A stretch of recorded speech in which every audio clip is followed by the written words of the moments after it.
Welcome to Inside Network's INBriefs from our Income and Defensive Assets Symposium. My guest today is Ron Mehmet from Lonsec. Welcome, Ron. Thank you.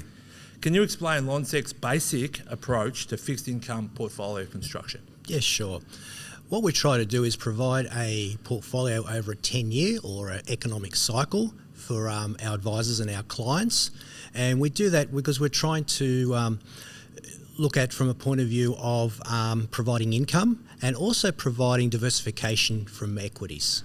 Yeah, so you take a portfolio construction view, top down, and Yes. then income plays a role. Exactly. And then under that, you would design a portfolio appropriate to do those things. To do those things with the appropriate risk measures of what the client's requirements are. So what's within the fixed income portfolio? What's the framework and how do you make duration decisions? Yeah, what we do is we're looking from a dynamic asset allocation point of view with a 3-year time horizon. So we don't play duration from a very short period of time of 3 months or 12 months and looking at whatever data's coming out. We're trying to take a little bit of a longer term picture so that we don't have to incur a lot of transaction costs for our clients. What inputs do you expect to drive fixed income returns over the next 12 months?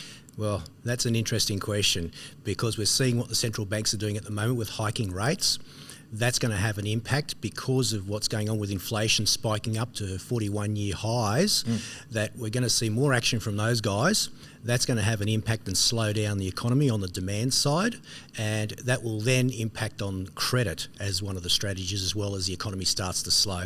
So it'll be quite interesting to see the balance between what happens with interest rate risk and duration strategies and with credit strategies. And is credit held within a fixed income portfolio at Lonsec, or is it in alternatives? No, absolutely. It's in the fixed income side because what we emphasise is diversification over the whole cycle, and that includes duration, that includes credit, and that also includes absolute return type strategies. So one of the strengths of Lonsec over the last 20 years is your ability to assess a manager's real unique offering.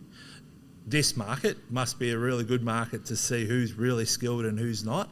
Have you seen anything in the market at the moment that you go, well, that's interesting, they've set their portfolio different to what they were saying? Are you seeing a dispersion between good managers and bad managers at the moment, or has everyone kind of dealt with the higher rates in a good way?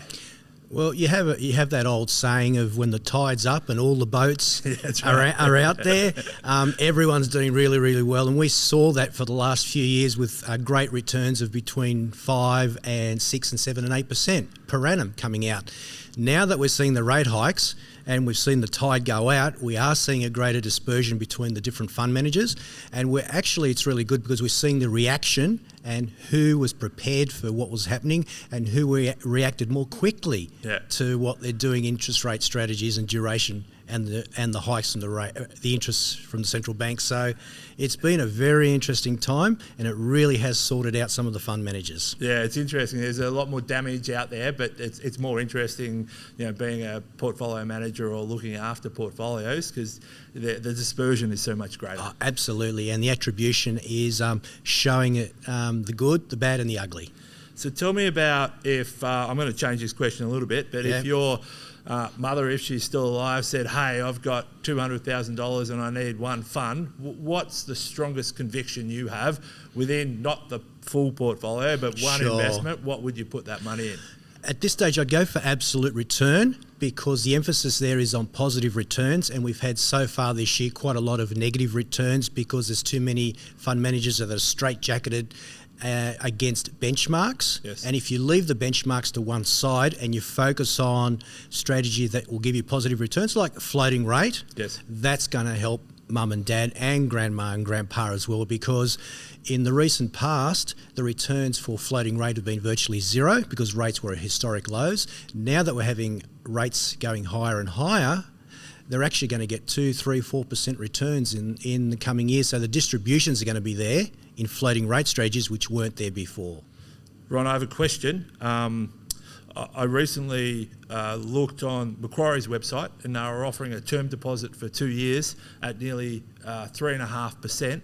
What do you think about term deposits and the new rates? Is that something that's we're now used to rates at half, and to me, 3.5% for 2 years looks pretty attractive.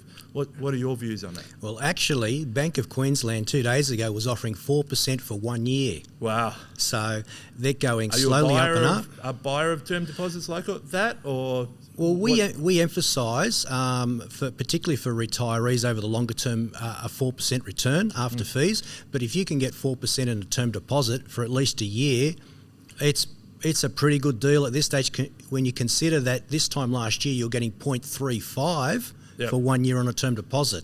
And as much as bond returns have looked negative in the last 6 months, I assume, and our firm's doing this, we're adding duration back, because that the yield that you're getting out of some of these portfolios is quite attractive compared to what we're used to. Absolutely, because with the bond yields now, what they were doing previously were buying bonds at 98 and 99 cents in the dollar. So the return that you were getting over the past year was only about 1%. Now that the rates have been hiked up and the yield curve's gone higher, and we're actually seeing negative returns because yields are up, prices are down. But from a fund manager point of view, is he can go and buy bonds now at 94 cents in the dollar or 95 cents in the dollar. Yes. After he's rolled over those ones that are 98, 99 at par, and you hold on to those bonds, and as long as there's no default, they'll go back to 100 cents in the dollar. Yeah. So it'll get your money back. And in a way, that income's a buffer, isn't it? Exactly. So the yields now you're seeing in fixed interest and fixed income, as you say, are around 5 and 6%. Yeah, wow. Which is actually much higher than the 4% I was mentioning a moment ago in term deposits. Yeah, amazing. Thanks, Ron, for joining us. Thank you.